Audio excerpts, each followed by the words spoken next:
Okay, good morning. So let's finish off Shin Lamed today, and then hopefully we'll start Shin Lamed Aleph. Says the Mechaba, Noiled L'Shmeina, if you have a child who is born prematurely, Chazal always took on that a Noiled L'Shmeina is not going to make it.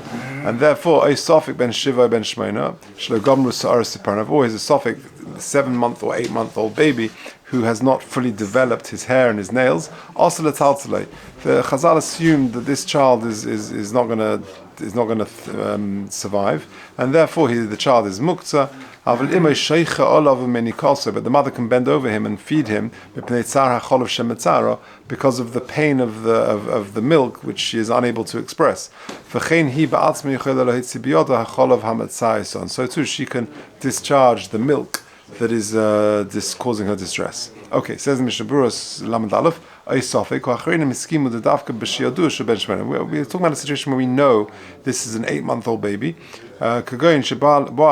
Or perish. For example, the husband, they lived together, and then he separated or he moved away, and therefore we know that it can't be a more recent child, 7th month or something like that.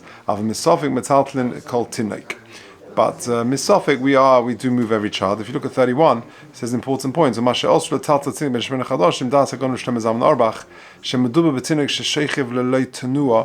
about a child over here that he's not moving at all. But a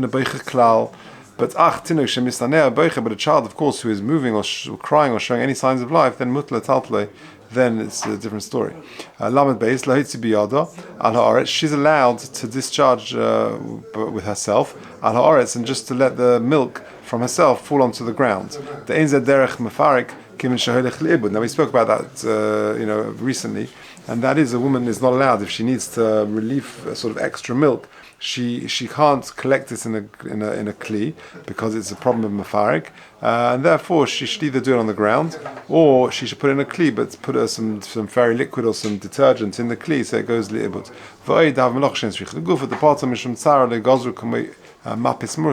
When you're lancing a boil. Okay, Tess. Miyashrim, says the Mechaba, Miyashrim Eivari Havlad. You're allowed to straighten up the limbs of the baby, Shenisparku, that were dislocated, Machmas Sar Haleda. Says Rashbam, says the Mishnah Berurah Lamed Gimel, don't know where that came from. But Miyashrim Biyodam, you're allowed to sort of to realign them with your hands, Machan, that were dislocated because of the Tsar Haleda. Kosva Magan Avram, Dafka Piyam Haleda, Dafka on the day of birth. Avalach Kach Osa. Of them is Mehabe Poiskim Mashma, Te'in Chiluk Bazeh. Other Poiskim say, no, it doesn't make a difference on the day of birth or later. Even a month or two later, it's allowed. When we're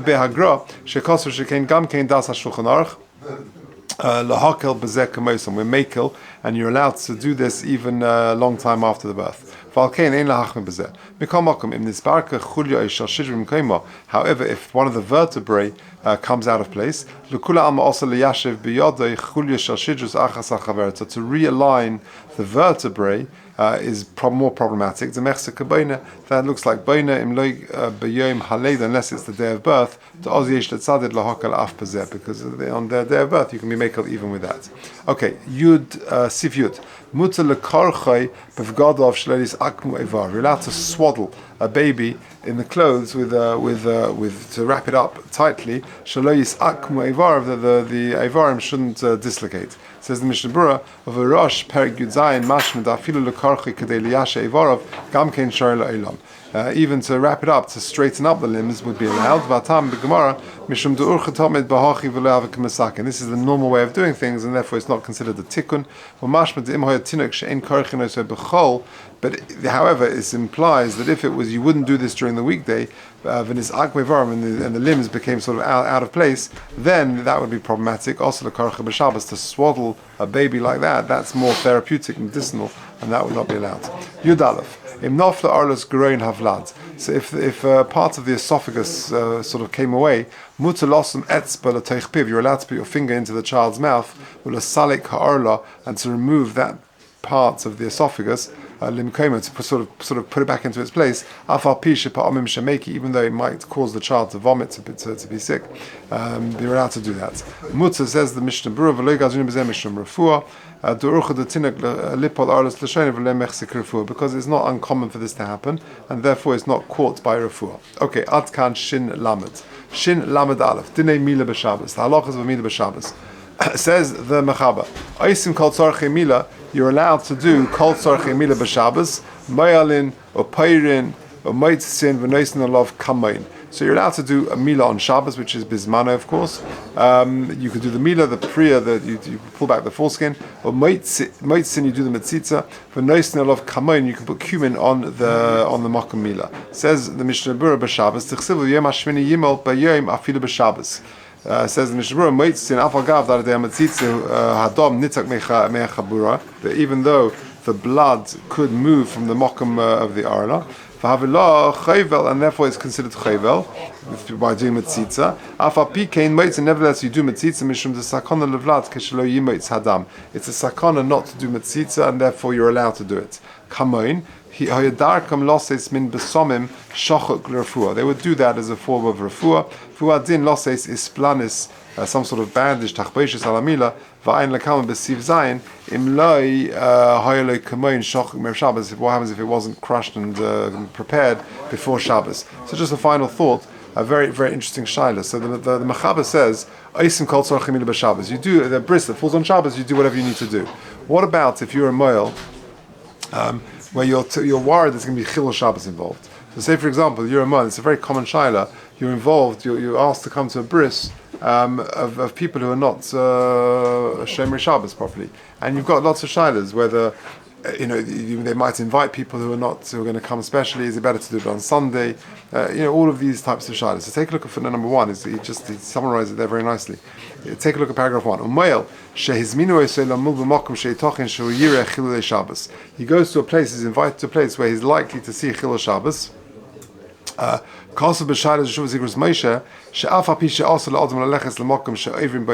Even though really to go to a place where you're going to see people who are doing lots of Isur Torah, since doing the milah bismana is something which is incumbent upon every single Jewish person. Certainly, if there's no other male, he is obligated to go there. And you see that there was a book I just read not long ago, Not a Greenspan, the Talmud of Moshe Feinstein. Amazing, massive Talmud Chacham, big Pesach, and he would do milas, and often he would be away from his home for Shabbos. He would travel, and it would be most nefesh to go to do milas, often in these sort of places. V'chein, next paragraph, so too, if he's invited to go to a distant place, now this is not a Greenspan. He can go into and he can stay in a little motel in the middle of nowhere. And that is not the Onik Shabbos he would have enjoyed, to be, to be in his home with his family and normal Onik Shabbos. He's still obligated to go because mitzvahs milah bismana it trumps his Onik Shabbos. Even if it's a child of people who are machal Shabbos b'fahesya, sheyesh loden in mitzvahs milosim doicha Shabbos, where you can question whether or not their milah is doicha Shabbos, because maybe it only applies for people who are not machal Shabbos. Because maybe do it on Sunday. Since the minhag is that we do the bris on Shabbos, doicha mitzvahs milosim es mitzvahs onik Shabbos. Their mitzvah is doicha onik Shabbos. If sheyesh lachshush shem lo yasakein, listen to this, because we're choishish if they don't allow it, yigrim adov lachotim. Sadly, these people who are quite distant from Yiddishkeit, they might cause them levatel mitzvahs milah bismana. But generally speaking, it might be levatel mitzvahs bismana. Sheyemre hetira perushim sadova. Okay. Now the next one, ve'im yodua b'shemachmas hamila anoshim yachalu Shabbos. If you know that because of the milah, people are going to be Shabbos. So, for example, you're invited to a bris in the middle of nowhere, in the provincial town here in England, and you know that as a result of that, people are going to come and be Mechal Shabbos because they invite their friends. So how do you deal with that? People are going to drive there. Even though you're allowed to do a milah of a non-religious person on Shabbos, if you can push it off to the Sunday to avoid, mass chilul Shabbos on other people, better to do that. But if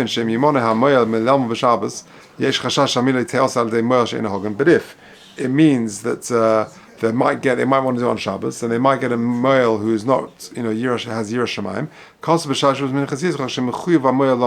Better the from male does it on Shabbos, even though it involves the Chil Shabbos of others. Kiven shebechol mikra yechal Shabbos. In any event, they're being mechal Shabbos, and you're not being goyrim it necessarily. They're doing it anyway. The gamamila lo te'asakura, and plus the concern, of course, is the mila might not be done b'roi. So b'chol what we've seen is that in Hilchos in Shin Lamed Aleph that you do all aspects of the Mila on Shabbos, the Mila, the Priya, the Matzitza, etc., and even putting this Kamoin on.